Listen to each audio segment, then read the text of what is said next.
Hola, me llamo María Eugenia Polo y les voy a proponer que se queden conmigo y me van a decir ¿y por qué? Pues porque les voy a dar una receta con 3 ingredientes para que se sientan mejor. Aprender, practicar y disfrutar. Esto se llama Apasionate.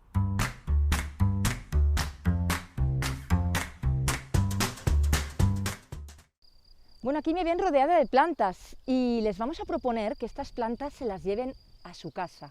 Nos quedan 2 microespacios que vamos a dedicar a lo que yo llamo vitamina N, vitamina naturaleza. La próxima semana hablaremos del arte emboscado en Almenara, pero este programa de hoy lo vamos a dedicar a construir rincones verdes en el interior de nuestros domicilios. ¿Y por qué es importante que hagamos esto? Bueno, pues si ustedes teclean en Google podrán encontrar hasta 50 razones diferentes. Una de ellas, por ejemplo, es que decoran, por supuesto. Otra que nos sirve para aderezar los alimentos. Una muy importante es que levanta el estado de ánimo. De hecho, hay estudios que dicen que en hospitales donde hay cuadros con motivos florales o incluso que hay arbolado alrededor, los pacientes se recuperan antes. En los colegios o centros educativos donde también hay un ambiente natural, con vegetación, el índice de fracaso escolar es menor. Las plantas nos aíslan del ruido, depuran olores, el ambiente lo limpian por la fotosíntesis. Bueno, que hay 1000 razones para que estén ahí, nos escuchen y sobre todo con la persona de lujo que hoy nos acompaña. No se vayan, que enseguida se lo presento.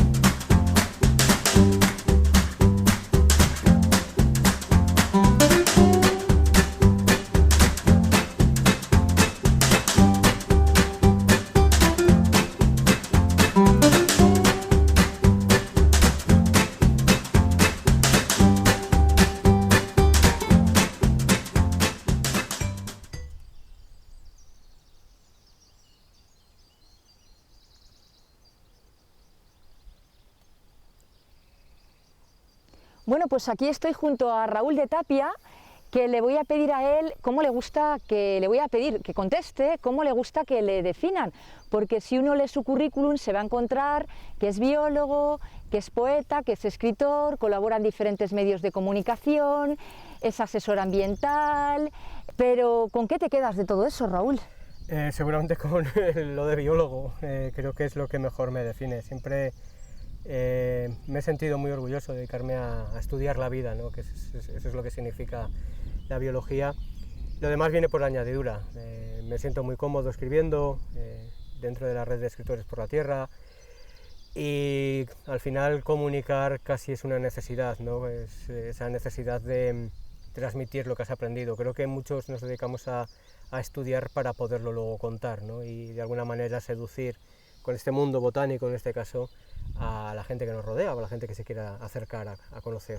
De hecho, eres botanófilo, apasionado de la botánica y por eso, entre otras cosas, nos acompañas hoy, porque nos vas a convencer de que montemos rincones verdes en nuestros domicilios, tengamos los metros que tengamos, ¿no?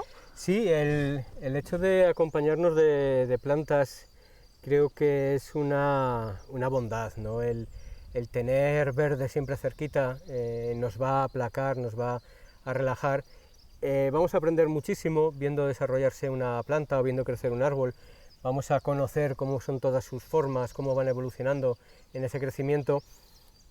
Vamos a tener un hobby que es muy agradecido porque al final te responden, ¿no? Con sus flores y con sus semillas, con sus frutos. Y creo que quizás lo más interesante es que vamos a contribuir también un poco a embellecer los balcones, las terrazas, las ventanas, y más allá de embellecer conseguimos que cumplan muchas de sus funciones, ¿no? Como el hecho de detoxificar el ambiente, ¿no? Reducir mucho la contaminación, absorber ese CO2 que tanto estamos expulsando a la atmósfera. Y podría seguir contando muchas cosas, pero vamos a ir contando de las plantas. Sí, pues ¿por dónde empezamos? Sí, que queremos llevárnoslas ya a casa. Mira, yo de las plantas que más agradezco tener, o que más agradecemos tener en casa, porque nos dedicamos toda la familia a ello, son las mentas. Las mentas nos están aromatizando muchísimo el ambiente, el entorno. Ya hueles, según has tocado.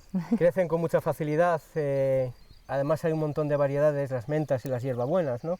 Tenemos aquí menta y aquí tenemos una hierbabuena que hemos trasplantado recientemente y de un año para otro, como decía, van a salir, es decir, pierden en el otoño o invierno, pierden parte de sus hojas, hay veces que no, porque las mantienen, pero a la primavera nos van a volver otra vez a salir. Esta es una menta muy singular, porque es una menta que tiene un toque de chocolate, tiene un olor muy matizado.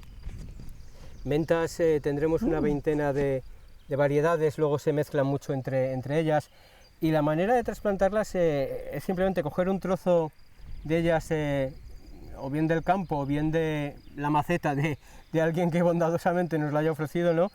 Y si os fijáis, tiene unas raíces que se desarrollan bastante, y prácticamente con que plantáramos esta parte de abajo, ¿A sierras? Sí, ya no se crecería. Tienen unas raíces que van acompañadas de unos tallos subterráneos, enseguida van a tirar hacia arriba las hojas, y yo creo que no es nada difícil que consigamos que enraícen. Las mentas las podemos utilizar evidentemente en infusión. Si las aportas en fresco a las ensaladas, dan un toque muy agradable. Curiosamente, los mismos receptores que tenemos en la lengua para el frío, para el frescor, son los receptores de las esencias mentoladas. Por eso cuando probamos una menta nos sabe fresquita, ¿Sí? es esa sensación. Es porque nuestros receptores de las papilas gustativas están malentendiendo a veces esa información, ¿no? Porque reciben el mensaje del sabor mentolado y del frío de igual manera.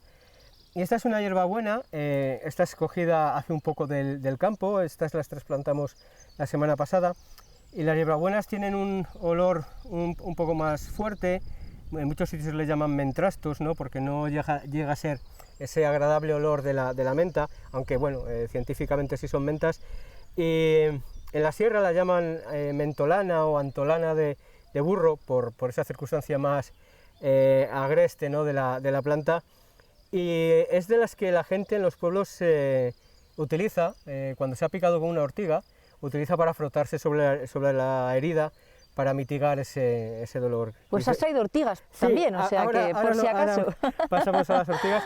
Quizás uno de los usos más singulares que me han contado es en la Sierra de Francia, en este caso en San Martín del Castañar, que la fruta, sobre todo las manzanas, cuando ya las habían cogido a finales del verano, las metían en el sobrao y las cubrían de esta hierbabuena, de la antolana de burro.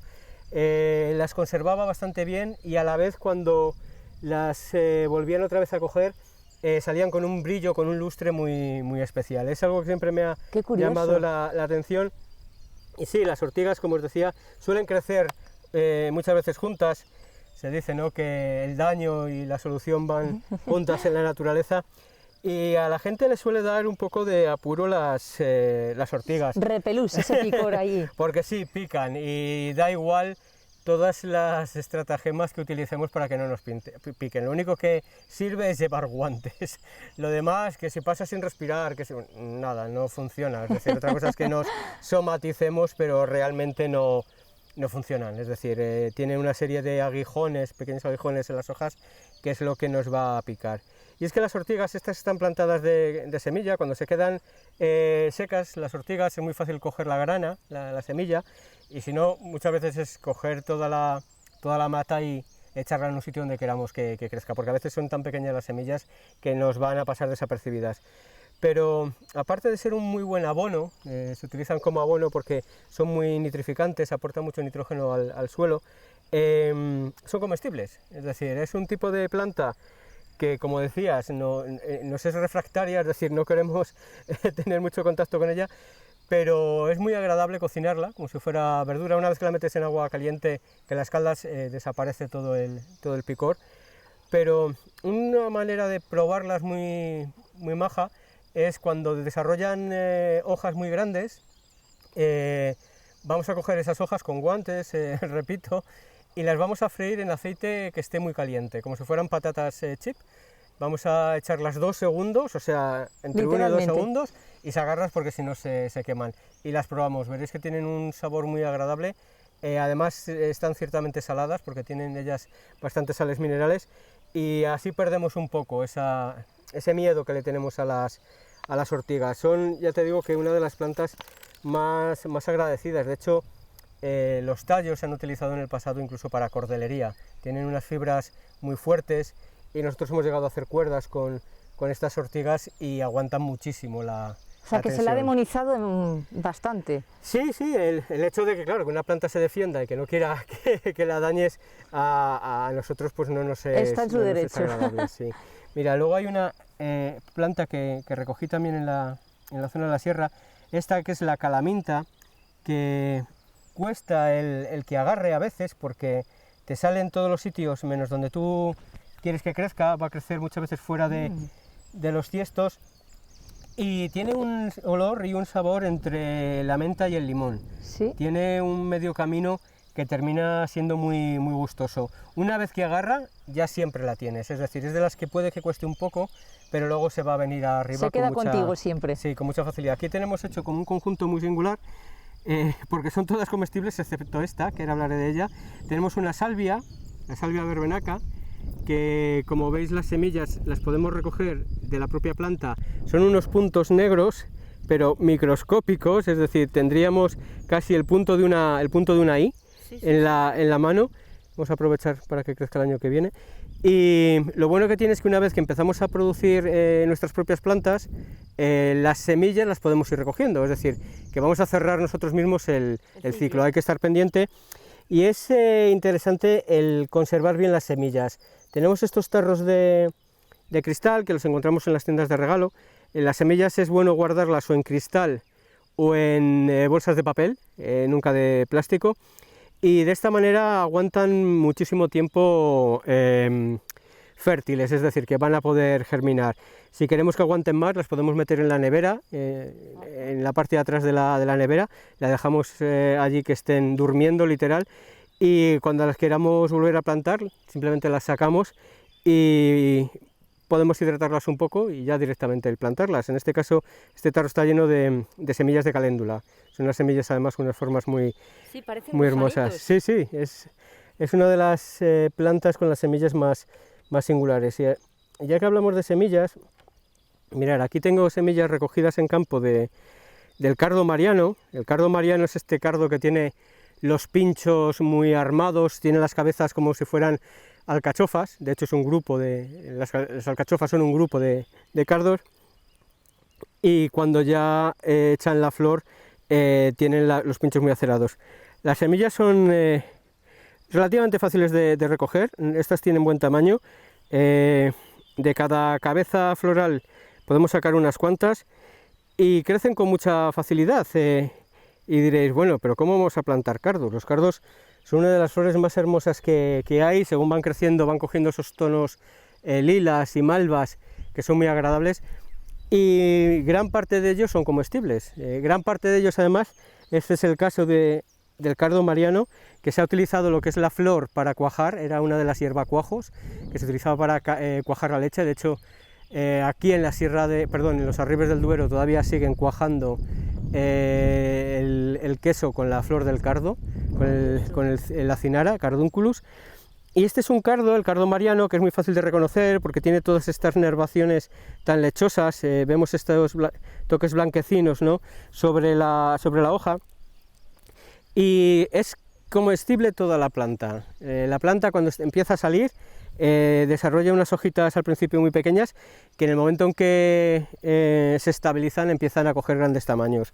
En este tamaño todavía no pican demasiado. Volvemos a los guantes, recortaríamos la hoja, le quitaríamos los pinchos y se puede consumir directamente en ensalada. Además es una de las plantas hepatoprotectoras porque limpia muchísimo el hígado y el páncreas, y a la vez que podemos consumirla de esta forma, hay otra manera, que es utilizar las pencas, como si fueran los cardillos, ¿no?, los nervios principales, que se pueden cocinar como si fueran espinacas, ¿no? Es una de las plantas potajeras, las mezclaríamos con garbanzos y dan ese saborcillo muy cercano a la espinaca. Y una de las maneras para mí más agradable es hacerla en tempura, con harina muy fina. Volteamos la hoja en la harina y la freímos. Es muy gustosa, es muy finita, y toda la planta, según va creciendo, la podemos ir consumiendo, y de hecho la propia cabeza del cardo, antes que esos pinchos estén muy duros, los vamos a recoger antes de que se abra la flor, y la vamos a cocer directamente, con pinchos y todo. Una vez que la hemos cocido, es más fácil pelarla, ya los pinchos no tienen tanta fortaleza, y nos vamos a quedar con el corazón de esa cabeza, que sería exactamente igual que una alcachofita, ¿no? Sí, sí, sí. El cocinero Miguel Ángel de la Cruz, estrella Michelin, y tan buena persona como buen profesional, suele ponerla dentro de sus platos, esas pequeñas alcachofas, en el restaurante que tiene La Botica, en Matapozuelos, y ya el nombre te dice todo. Él tiene un menú de degustación con, no sabría decirte, 25 o 30 especies distintas, silvestres, y la verdad que es una locura, es muy agradable todo lo que sale, ¿no?, directamente del campo. De hecho, hace un ratito me diste a probar la flor de rúcula y me ha parecido una exquisitez. Sí, la rúcula es una planta que a cada uno nos sabe de una manera, es decir, si tuviéramos que describir a qué sabe la rúcula, tendríamos una cantidad de símiles, de analogías amplísimo, ¿no? Pero yo no soy capaz de sacarle un parecido en concreto. La rúcula, de nuevo, se come todo. La rúcula, esta es la versión silvestre de la planta, ¿vale? La versión silvestre de la planta la podemos plantar, la podemos sembrar directamente, mejor dicho, de semilla. Aquí se están empezando ya a hacer las vainas, ¿vale? Dentro están las semillas, y una vez que las tenemos secas, abriríamos cada una de estas vainas, y de aquí obtendríamos la semilla. Las vamos sacando. Sí, son muy pequeñas, son diminutas de nuevo. Estamos hablando de lo que os comentaba, de esos puntos suspensivos, esos puntos de las is, porque es que no abulta nada más, es ínfimo. Sí.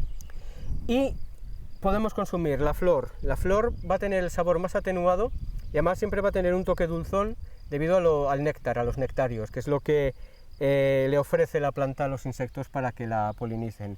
Las hojas, cuando son jóvenes, nos van a picar algo, pero no mucho, pero a medida que van creciendo, van a ir picando cada vez más. Si le dejamos espacio a la rúcula, llega a tener el tamaño de un matorral. Además, tiene unas flores blanquísimas, coge unas alturas considerables. Estoy hablando de plantas que tienen mi altura, y le gusta mucho a los polinizadores, le gusta mucho a las mariposas. De hecho, a nuestras macetas nos visita la esfinge colibrí, que es una mariposa de diminuto tamaño, que según la ves parece ciertamente un colibrí.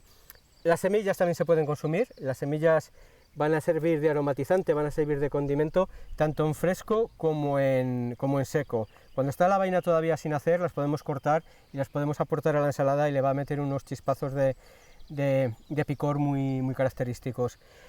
Yo estoy enamorado de la rúcula. De hecho, en el confinamiento, cuando estuvimos todos encerrados, a mí me dio la vida, en el sentido de que crecieron tanto, se desarrollaron tanto, que podía disfrutar de pequeños documentales de la 2, ¿no?, con esas visitas de los polinizadores, y luego viendo todo su recorrido, todo su desarrollo. Sí, es muy sencillo de recoger. Además la podemos encontrar en los extrarradios de los pueblos, y en el caso de Salamanca, por debajo del Dados, del Centro de Arte Contemporáneo, toda esa zona de ladera que cae al carril bici tiene muchísima rúcula, y es de donde yo saqué la primera. De hecho, trasplanté una pequeña planta de este tamaño, y ahora tenemos muchísimas macetas con su descendencia. Y al igual que, mira, aquí las tenemos que se van desarrollando de otra forma, ¿vale? Son como muy monas, ¿no? Tienen un crecimiento, fijaros que es la misma planta, pero tiene un crecimiento, dependiendo del tamaño y dónde estén, bastante diferenciado. Y hablando de semillas, que es por lo que he cogido esta maceta, veis aquí como unos pequeños cepillos, ¿vale? Sí. Que los vemos aquí, que se empiezan a desarrollar. Bien, literalmente son pequeños cedros, estos árboles que recuerdan a los pinos, ¿no?, dentro del grupo de las coníferas, y que este año hemos tenido la suerte de encontrarnos un montón de sus semillas totalmente germinadas, es decir, que ya habían empezado a desarrollar la raicilla y las hojas.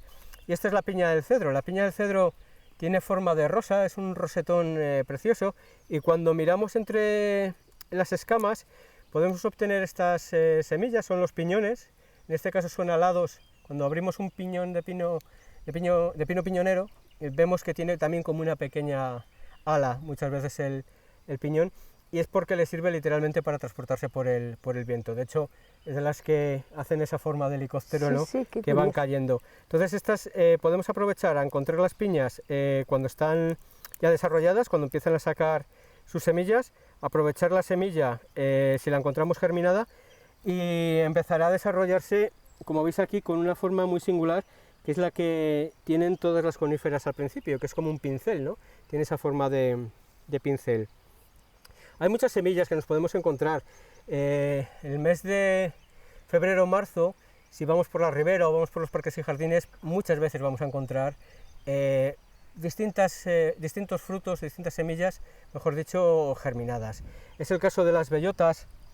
Las bellotas, en las zonas donde podemos tener en la ciudad roble o encina, las vamos a coger con facilidad. En el campo, evidentemente, las vamos a coger con mucha más. Y si salimos al campo en esos meses, vamos a encontrar muchas de nuevo, como os decía, con la raicilla ya echada. Claro, ¿qué es lo que te permite? Pues tener estas maravillas, ¿no? Realmente esto es un quejigo, es un árbol que está a medio camino entre el roble y la encina, y vamos teniendo nuestros pequeños arbolillos que, por un lado, nos ayudan a conocer cuáles son las especies más identitarias, ¿no?, de la provincia, y por otro lado, el día que queramos, pues lo vamos a poder colocar en el campo. La planta es preciosa. La bellota a mí como que no me gusta, la del roble. La de encina sí. Sí, claro, son muy amargas las del roble. Sí. Las del roble son durillas, Yo he llegado a probar un turrón de bellota de unos amigos extremeños de la zona de Monfragüe, y hacen un turrón que está riquísimo. Es un fruto que está muy poco aprovechado. Sí, es triste, pero es así. Y bueno, yo creo que a todos nos hace ilusión, ¿no?, en algún momento de nuestra vida el plantar un árbol, ¿no? Es lo de tener un hijo y escribir un libro, pues podemos empezar plantando un árbol. Tú has hecho todo eso muchas veces. Bueno, no, lo de los hijos no, pero lo de los libros y lo de los árboles muchas veces. El ver crecer los árboles es de las cosas más fascinantes. Yo recuerdo cuando comenzamos con este proyecto, ¿no?, de la restauración del paisaje de Almenara, de las antiguas graveras, que Joaquín Araujo, el escritor y naturalista, me dijo que íbamos a disfrutar de una de las mayores experiencias, que era el poder llegar a pasear por un bosque que tú hubieras plantado.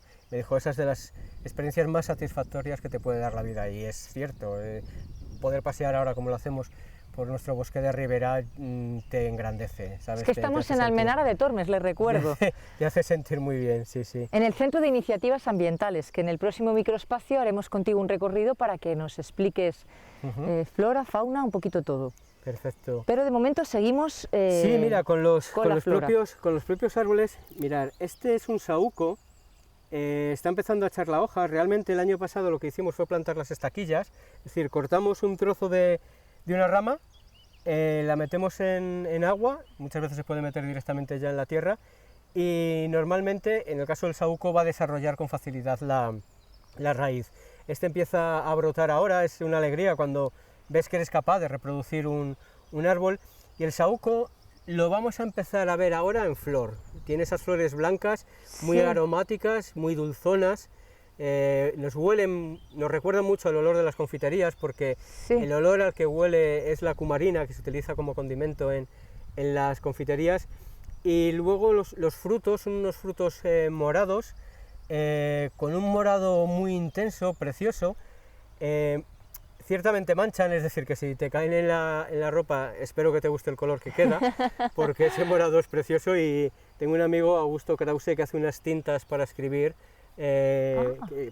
aprovechar la tinción en las caligrafías, lo hace con estos frutos, y el color es precioso, es un toque malva, oscuro, muy agradable en el hecho de recorrerlo, ¿no?, en unos folios. Y para que veáis, no es difícil. Lo tendríamos que hacer, lo que es el preparar una estaquilla, estas de sauce. En el caso del saúco lo tenemos que hacer cuando todavía no ha desarrollado las hojas, es decir, si lo vamos a plantar, tratarlo de hacer por el mes de febrero, es decir, cortarlo y plantarlo en el mes de febrero para que empiece a desarrollar raíces. En el caso del sauce, Aquí tenemos uno que hemos trasplantado recientemente. Los sauces tienen muchísima facilidad para rebrotar, incluso este podríamos el volverlo a plantar, aun cuando ya ha echado la hoja. Tenemos que eliminar 2/3 partes de las hojas, de tal manera que solo nos quede la parte de arriba, ¿vale? Y teniéndolo así, lo que haríamos, en el caso del sauce, por ejemplo, es bueno meterlo en agua. Lo meteríamos en una botella con agua y a los 15 días veremos que empieza a desarrollar las raíces. Son unas raíces blanquecinas que se ven muy bien, empieza a tener como unas punteaduras en la corteza que de repente vemos que se empiezan a desarrollar y que sacan las raíces. Eso es lo que hicimos con este. Este está cogido de los árboles de aquí, en el momento en que ya desarrolló las raíces lo metimos en tierra. Pero muchas veces estos tienen tal facilidad que cuando cae una rama de un árbol enraiza en el sitio en el que cae, se transporta por él. Sí, de hecho sauce, el término latino es salix y viene del verbo salio, que es saltar, porque los antiguos decían que parecía que saltaba del árbol para volver a crecer. Entonces simplemente lo tendríamos que enterrar a toda la profundidad que podamos para dejarlo un poco, toda esa zona que la hemos deshojado, dejarla cubierta. Le gusta mucho el agua, siempre crece en primera fila de las riberas y va a haberlo que estar regando con bastante frecuencia. Lo bueno que tiene es que al año siguiente, si le hacemos un corte, podemos volver a plantar el tramo que hemos cortado y del punto en el que hemos cortado van a salir un montón de tallos. Va a rebrotar como en melena y nos va a generar un conjunto cerrado que lo veremos también crecer en el sentido de que es el primero que florece, es el árbol que yo creo que de todos los que tenemos en nuestras riberas y en los ecosistemas salmantinos es el primero que echa la flor. Cuando echa la flor el sauce es que empieza ya a llegar la primavera. La gente se fija en los almendros, nos tenemos que fijar más en los sauces. Por lo que... Sí, son coetáneos, andan ahí. Yo creo que se adelantan antes los sauces. Desarrolla una flor muy algodonosa, la vemos, es muy japonesa, de hecho a los japoneses les encanta el decorar en el ikebana, en el arte floral japonés, utilizan las ramas cortadas con las flores a modo de conjunto, ¿no? Además de una sencillez extrema, simplemente con 8 o 10 ramas ya has hecho un conjunto floral de este tipo. Y si lo hacemos colocándolo en agua, va a tirar para arriba. Es muy agradecido, es de los árboles más agradecidos que tenemos. Pues hay que apuntarlo en la agenda para el año que viene esto. Sí, porque es que es hiper sencillo, no tiene ninguna complicación. Luego es un árbol que, como saca esa flor que os digo tan algodonosa, las semillas son esos pelos que van volando, esas lanas que van volando, realmente son semillas, no es polen. La gente lo confunde y son semillas. En el caso de los chopos, que son los que tienen esa semillación tan espectacular, lo suelen hacer ya avanzado mayo, que se quedan esas nevadas tan marcadas, y de todas ellas, bueno, algunas terminan germinando.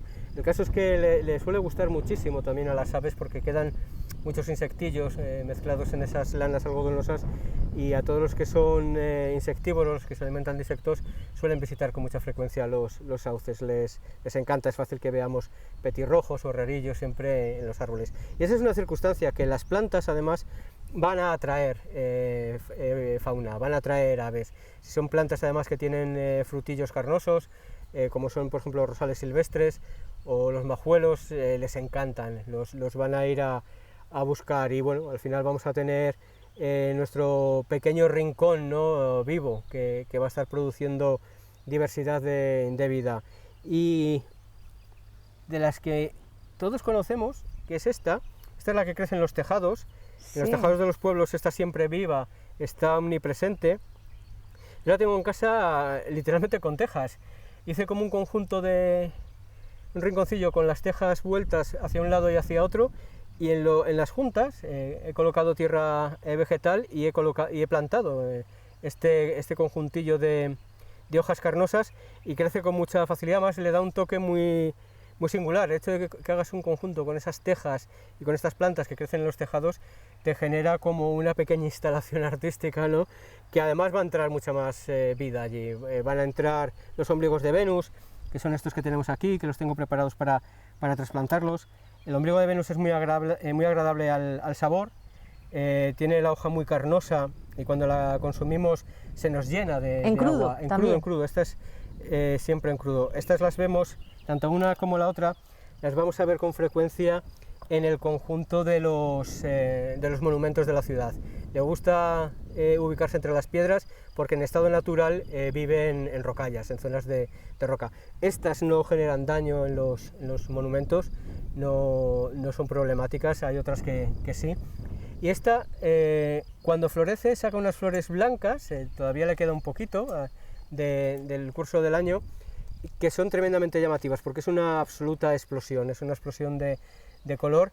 Y esas pequeñas hojitas también se comen, tienen un toque picantillo de nuevo, y lo bueno que tiene es que en las ensaladas tengamos estas mezclas, ¿no? Que de repente van pegando chispazos, como dice mi amiga Ana González Garzo, botánica. Las ensaladas tienen que tener 7 colores. Si no tienen 7 colores es que hemos hecho una ensalada muy triste. Uy, entonces somos muy tristones. hay que tener sí, mucha creatividad a la hora de ir mezclando. Y una para mí de las más especiales es esta, la lunaria.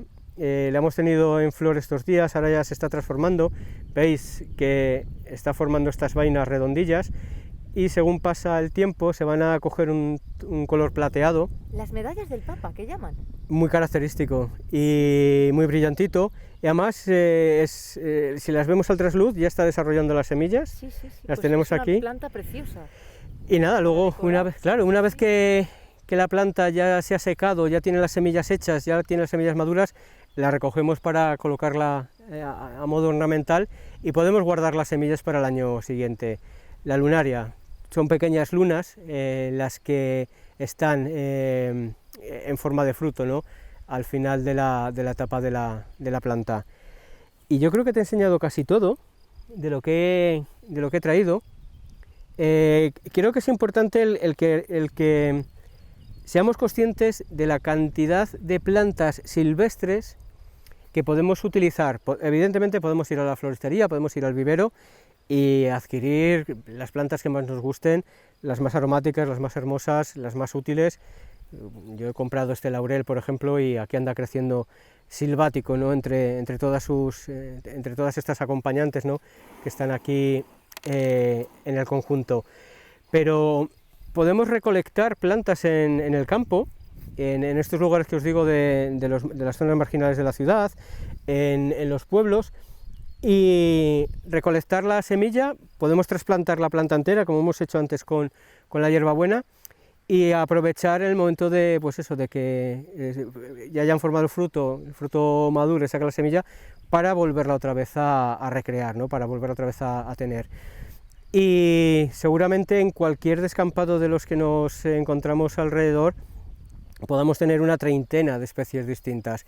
Si sale la gente ahora en el mes de mayo a las carreteras de la ciudad, las que nos sacan de la ciudad, por ejemplo la que nos ha traído hoy hasta aquí, hasta Almenara, desde Salamanca, la carretera Ledesma, veremos que ahora las cunetas son auténticos jardines botánicos. Están todos los blancos de las margaritas, están los rojos que están empezando a explotar de las amapolas, están esos amarillos tan intensos que en las cunetas son los jaramagos, en los cultivos es la colza, que tiene ese color, claro, mostaza, porque realmente es de donde nos viene la propia salsa de los jaramagos, de las mostazas amarillas. Y según vayamos visitando unas zonas u otras, vamos a ir viendo esas coloraciones de las cunetas. Bueno, pues todas esas plantas que crecen en las cunetas y que las vemos tan esplendorosas son las que podemos llevar a las macetas. Y como os decía, podemos reutilizar pues desde cacharros viejos, como un caldero que encontré en una escombrera y que lo he transformado pues en una maceta, o esos tazones de porcelana que teníamos por aquí delante. Ese también está encontrado en una escombrera de un pueblo del Campo Charro, y lo que vamos a tratar es de reutilizarlos, ¿no? Buscarle las formas, buscarle la estética, y generamos ese espacio verde, ¿no? que referías al principio, ese espacio de sosiego. Y si a mayores nos gusta dibujar, si somos un poco inquietos con los lápices y con las acuarelas, pues vamos a tener la oportunidad de hacerlo del natural. Además, las plantas, según van creciendo, veremos, como decíamos al principio, que desarrollan formas muy diferenciadas, muy distintas. Las hojas tienen al comienzo una forma y en la madurez tienen otra, y el ir dibujando cada una de esas fases termina siendo muy agradable. Y ya al que le apasione la botánica, pues cada una de estas plantas en flor, incluso las hojas, las podemos prensar, las podemos herborizar. La mejor manera de herborizar, de prensar una planta, siempre es dentro de una enciclopedia, esas enciclopedias que ya apenas usamos desde que entró Internet en nuestras vidas, pero bueno, el colocarlas entre las páginas va a presionar sobre la planta. Si la metemos entre dos hojas de periódico para que no traspase la humedad a los libros, mejor, y quedan unas piezas verdaderamente fantásticas. Yo siempre que regalo libros, dentro de los libros siempre hay hojas de árboles o plantas prensadas. Es una manera, bueno, de que la persona que va a leer ese libro de repente se lo encuentre cuando menos se lo espera, ¿no?, mezclado entre las páginas. Y es una forma también de conservar la especie, seguirla aprendiendo, y bueno, si lo vamos haciendo con frecuencia, al final tenemos un gran herbario en nuestras casas. La verdad es que sí. Además es que esto es un deleite para todos los sentidos, el visual, el olfativo, el sabor, con las invitaciones que nos has hecho a probar las ortigas, por ejemplo, entre otras cosas. El aficionarse, el acostumbrarse a mirar las plantas nos va a provocar estados un poco de abstracción, ¿no? En el sentido de que te metes en tu mundillo, vas viendo cómo van creciendo, cómo van desarrollando los aromas, cómo dependiendo de la hora del día cambia la intensidad del olor. Si regamos las mentas en la mañana, veréis que la intensidad es tremenda, es muy potente, y si tenemos un montón de macetas de mentas repartidas por la casa de distintas variedades, pues la casa nos va a estar oliendo siempre con ese toque no tan agradable. Podríamos haber traído las lavandas son otras de las plantas que, no sé cómo decirlo, te permiten hacer miles de cosas con ellas. Por lo pronto el olor es omnipresente, incluso cuando pierden la flor, las hojas tienen un olor muy fuerte. Nosotros hacemos pequeños saumerios, que es hacer como ramitos, pequeños haces que los has atado con un cordón de cáñamo, los quemas con cuidado sin que hagan llama, simplemente para que hagan humo, y aromatiza toda la casa. No necesitamos esos aromas artificiales que a veces llevan compuestos que exceden el buen gusto, ¿no?, a la hora de y la salud incluso. Sí, de disfrutarlos. Y las lavandas son de las que son muy agradecidas de nuevo, o sea, te van a facilitar sus flores.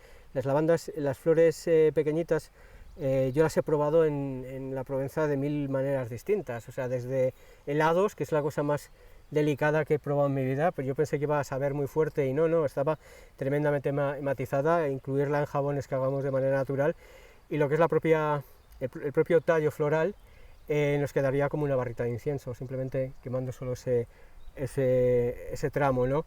Y luego prensada, de nuevo, es un señalapáginas estupendo, con todo el cariño hacia la planta. Es ir, lo que os decía, es ir viendo qué más recursos podemos sacar en el crecimiento, con qué podemos seguir aprendiendo, y sobre todo lo que decimos nosotros, con qué enredamos, ¿no?, con qué podemos seguir enredando. Y hasta el invierno, como quien dice, se puede enredar, porque el paisaje es totalmente... Hay plantas de invierno, hay plantas que sus periodos de vida son distintos a los de la primavera. Hay algunas especies, de hecho, que florecen muy pronto en el propio invierno para colocarse las primeras a la hora de empezar a echar la semilla y competir por los recursos. Es decir, que hay todas las posibilidades que queramos. A mí me encanta, por ejemplo, el hecho de los frutales, ¿no? Los frutales tienen un recorrido muy largo al cabo del año. Fíjate que hablabas antes del almendro. El almendro en febrero ya tiene la flor fuera, ¿no?, con lo cual lo vamos a poder disfrutar muy pronto. Si tenemos plantas que florecen en distintas épocas del año, vamos a tener flor durante todo el año. Los narcisos son también de los primeros que florecen, que guardamos los bulbos de un año para otro y nos dan esas alegrías, ¿no?, cuando de repente ves que retoman el color y que retoman la vida. Y los frutales, hacía referencia a ellos porque las flores de los frutales, de las rosáceas, son muy visitados por los insectos, por un montón de ellos, con lo cual estamos haciendo un gran favor. y a la vez luego, una vez que ya tenemos la fruta madura, si somos generosos hay que dejar una parte para los visitantes, quedarnos nosotros con una parte, como hacemos aquí en la finca, y la otra parte se queda para la fauna. Y todo frutal te atrae a una banda muy agradable de carboneros, herrerillos, de mirlos, de petirrojos, y claro, al final ocurre lo que está ocurriendo, ¿no? Que tenemos esos cantos que nos están acompañando. Hay que tratar de que esos rincones, si podemos hacerlos en extensiones un poco más grandes, sean caloros, es decir, que beneficiemos a quien canta, ¿no? A todos los que nos pueden visitar. Y termina sucediendo. Y el que no pueda, pues en su casa, es decir, aquí nos adaptamos a todos los públicos. Fijaros el espacio que tenemos aquí, que son 2 mesas pequeñitas, incluso cualquiera de ellas, de las macetas, podría funcionar de manera independiente, la podemos tener en los alféizares de las ventanas, y la vamos a estar viendo. Yo lo de ver verde lo necesito, es una necesidad. Sí, la verdad es que sí. Cualquier habitación de la casa, nosotros siempre tenemos alguna planta por ese beneficio psicológico que genera, que comentabas al principio y que es cierto. Y solamente por eso merece la pena. Contigo podríamos estar otros 5 programas y no nos cansaríamos de aprender, pero yo lo único que puedo decir es que hemos aprendido mucho, que invito a los que nos están viendo, por favor, que lo practiquen, que aprendan a observar, a no perderse las bondades de cada estación y con todo ello, que disfruten. Muchas gracias, Raúl. A vosotros.